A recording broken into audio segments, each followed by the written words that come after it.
Sir. थोड़ा सा आप अपने बारे में बताइए, आप कहाँ से आई हैं और फिर आपका जो आज का इंटरव्यू हुआ है किस ग्रेड में हुआ है और कौन कौन से क्वेश्चन पूछे गए हैं। और मेरा नाम जया है, मैं गोरखपुर से आई हूँ और मेरा सुधीर प्रकाश श्रीवास्तव सर का बोर्ड था। उसमें पहले उन्होंने मुझसे पूछा कि अपना ग्रेजुएशन और पोस्ट ग्रेजुएशन बता दीजिए। उसके बाद फिर जो मैंने कब से स्टार्ट की तैयारी, यूपीएससी का मेंस लिखा कि नहीं लिखा, ये थोड़ा पूछा। उसके बाद फिर एक क्वेश्चन पूछा कि माल न्यूट्रिशन जो है उससे रिलेटेड प्रॉब्लम है, तो आप वहाँ के हैं तो क्या करेंगे। फिर बोला कि दशमलव का आपकी अपने लाइफ में क्या यूज है वो बता दीजिए।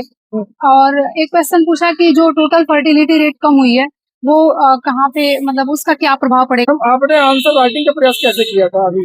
एक्चुअली मैंने यूपीएससी का भी लिखा हुआ था, तो अच्छा। प्रैक्टिस मेरी पहले से थी। लेकिन उसके बाद मैंने जो फ्री के मॉक्स वगैरह होते हैं ना कोचिंग के, वो ज्वाइन कर लेती थी जाके और खुद से प्रैक्टिस करती रहती थी। क्वालिटी कंटेंट इस बार ज्यादा मैंने काम किया था। इस बार क्योंकि इसके पहले मेरा नहीं हो रहा था। क्वालिटी कंटेंट कैसे आपने किया था? क्योंकि मटेरियल बहुत ज्यादा है इसमें। नहीं, एक्चुअली मैंने सिलेबस लिया था और उस सिलेबस में पेपर 5 और 6 के लिए एक ग्लैंस एकेडमी आती है ना, उसका उनका मार्केट में मिलता है। अच्छा। हाँ, वो काफी अच्छा था, एकदम टू द पॉइंट था। हाँ। तो डाटा वगैरह तो ठीक था उनका, बट मैंने ग्राफ वगैरह बना लिए थे अपने आंसर में। हाँ, हाँ। तो वो मेरे लिए ज्यादा हेल्पफुल रहा, क्योंकि वैसे नॉर्मली डाटा लिख देते हैं, मैंने उस डाटा को ग्राफ में रिप्रेजेंट कर दिया था हर लगभग क्वेश्चन में। और एग्जाम्पल्स मैंने इस बार ज्यादा डाले थे।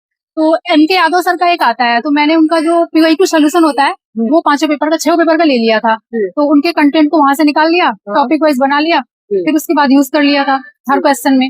तो मैंने इस बार अलग यही किया था, बाकी तो खुद से प्रैक्टिस करनी, स्पीड मेरी ठीक ठाक है। अच्छा। तो पेपर पूरा हो जाता था, तो क्वालिटी पे काम किया था। हाँ जी मैम, 5 किताबें जो हर सिविल के बच्चे के पास होनी चाहिए पीबीटी पीसीएस के। हाँ, प्रीलिम्स के लिए अगर करें तो घटना चक्र, और घटना चक्र में भी हिस्ट्री, ज्योग्राफी, साइंस और एक और उसका हिस्ट्री हो गया, ज्योग्राफी, पॉलिटी और साइंस ये हो गया। और इसके बाद फिर आप पीवाईक्यू 25 साल का ले सकते हैं, एसएलपी एप्लीकेशन का आता है, मैं वो यूज करती थी। और पॉलिटी के लिए लक्ष्मीकांत तो ठीक है, अगर बेसिक्स क्लियर करने हैं तो पढ़ सकते हैं।